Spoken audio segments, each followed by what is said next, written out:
নিয়োগ প্রক্রিয়া নিয়ে আপনারা জানেন এত কেস হয়েছে যে শেষ পর্যন্ত বিষয়টি আসলে কোন জায়গায় দাঁড়িয়ে আছে সে বিষয়টি বোঝা অনেক সময় কঠিন হয়ে যায়। আমরা আমার দপ্তর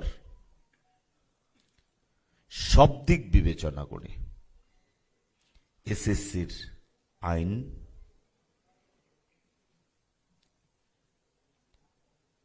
উচ্চ ন্যায়ালয়ের রায়, সরকারের মানবিক দৃষ্টিভঙ্গি সমস্ত দিক দিয়ে বিচার বিবেচনা করে যথাযথ পদক্ষেপ অতি দ্রুত গ্রহণ করা হবে, অতি দ্রুত গ্রহণ করা হবে। আমি এই সম্মেলনের মাঝখান থেকেই সকলকে আমি জানাতে চাই যে 2016-র SLST, group C, group D, 2025-এর এসএলএসটি, এই সমস্ত বিষয়ে আমার এবং আমাদের খুব ভালোভাবে জানা আছে।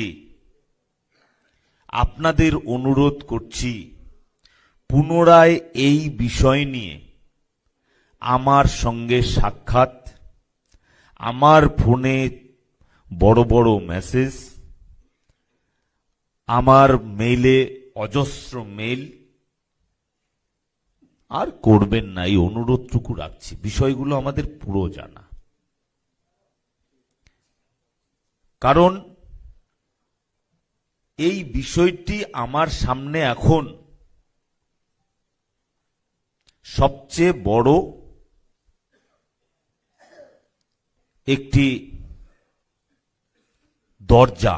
এই দরজাটা ভেদ না করলে আমি এর পরের ঘরে আমি যেতে পারছি না, এটাকে আমার ভেদ করতেই হবে।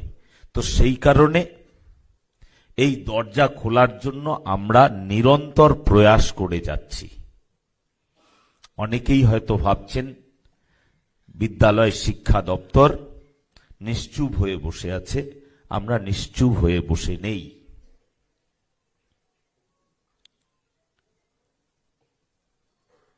আমাদের দপ্তর সমস্ত দিক বিবেচনা করেই পদক্ষেপ করছে এবং সম্মানীয় মুখ্যমন্ত্রী শ্রী শুভেন্দু অধিকারী মহাশয় আমাদের দপ্তরের বিষয়ে সমস্ত কিছু খোঁজ খবর তিনি রাখছেন।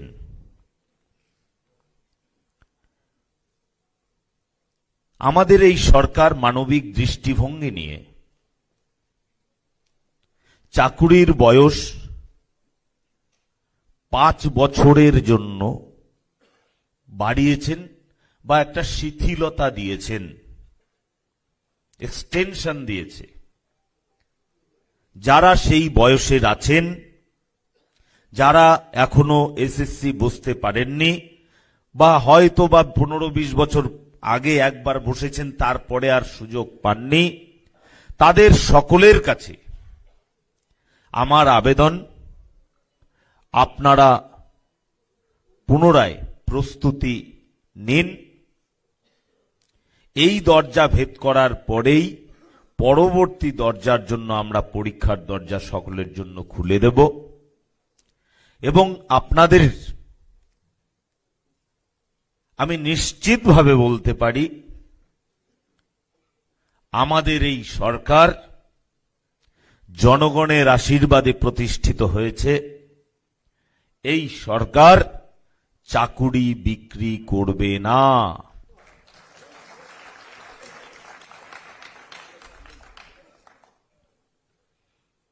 আপনারাও যেমন চাকুরির জন্য আসবেন না,